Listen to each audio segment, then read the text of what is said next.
This is about I think since I've been here over the last 2 years, I think this is about the third or fourth time that we've gathered. And maybe I think that in itself is a reflection of what we're trying to do as an organization. We recognize that the real work around youth hockey gets done by all the people in this room, as well as your teams, your staff, volunteers, a lot of people that make the difference in hockey in our region. And so really for us, it's all about what do we do to take advantage of the platform we have, of the megaphone that we have. The Blues are part of what's going on now, and it's going to make a difference in driving more kids to your programs. And that's part of what we have to figure out. How do we capitalize on both the success of this spring and the power of the Winter Classic? And on top of that, we've got our 50th anniversary next year. All of that says, I think this is and can be the greatest time in St. Louis hockey ever. So this year, the Blues for Kids, we continued our efforts around our core elements that we support. So one is health and wellness, another is education, and the third is youth hockey, and continuing to drive that program.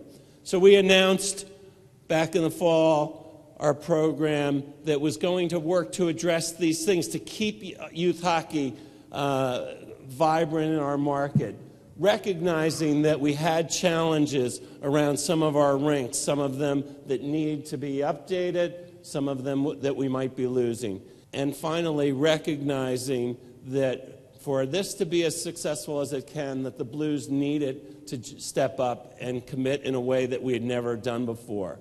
And so we've got some really big, ambitious goals, and they take multiple programs.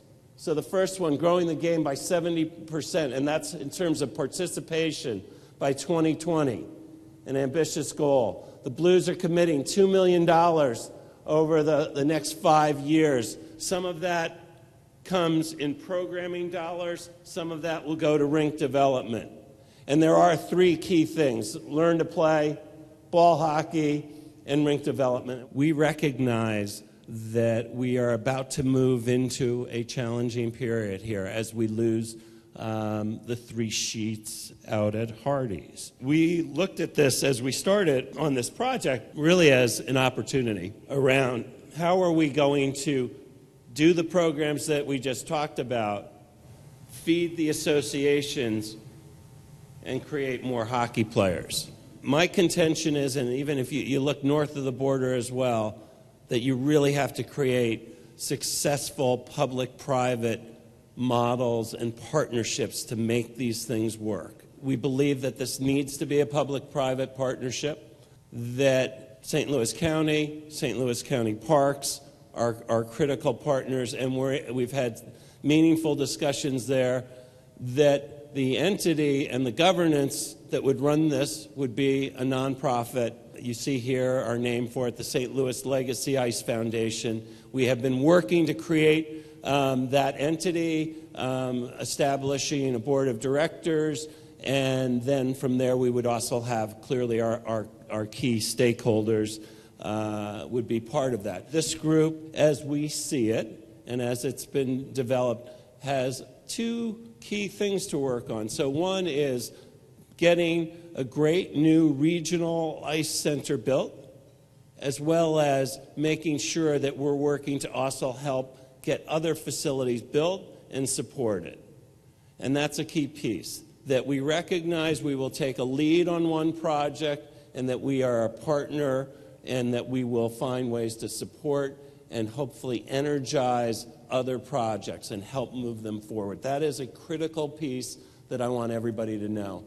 So the St. Louis Ice Center that is conceived to have 4 sheets of ice, a main event center with an 1,800-seat capacity, 2 additional sheets with a 400-seat capacity, as well as a training center for the St. Louis Blues. So this would become the Blues home ice practice arena as well. So we are looking at a piece of county park ground in Maryland Heights by Creve Coeur Lake.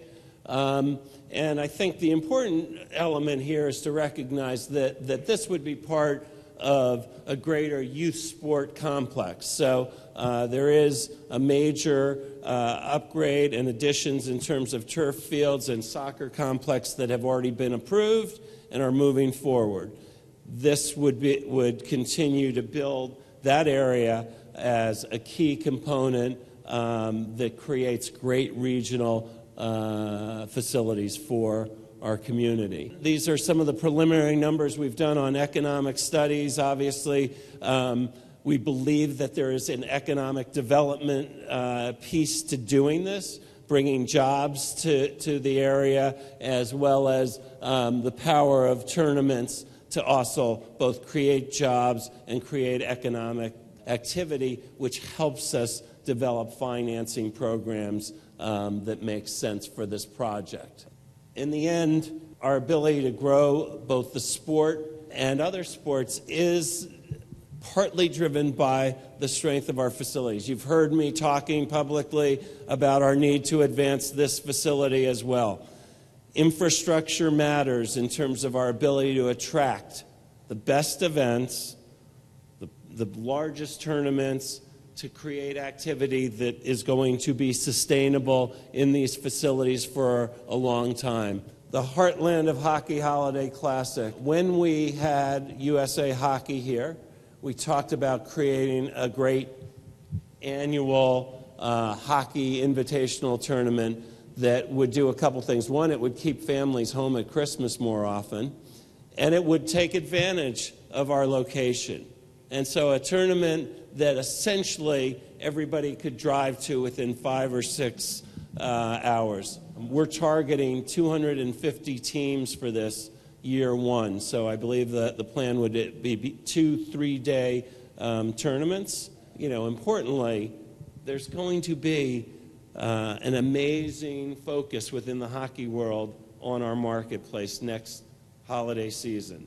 Just like we're doing now, the things that we can do to bring the national spotlight back to St. Louis, and in this case, back to St. Louis through our sport, that's going to help us attract events. It's going to help us build the right facilities. It's going to help us support the kids throughout our community. You know, our future is bright in many ways for St. Louis hockey.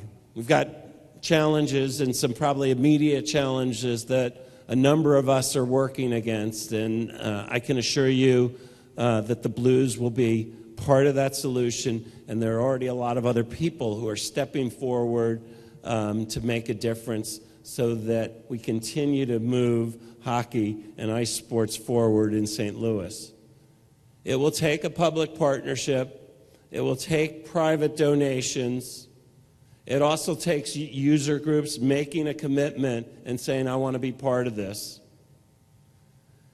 And it also, you know, we believe that we have a role here, that the energy, the outreach, all of those things that we can do and bring, the excitement that happens out there through the Stanley Cup playoffs, all of those things give us an advantage to getting things done that are not easy, things that we're all challenged to do in terms of moving forward these big projects.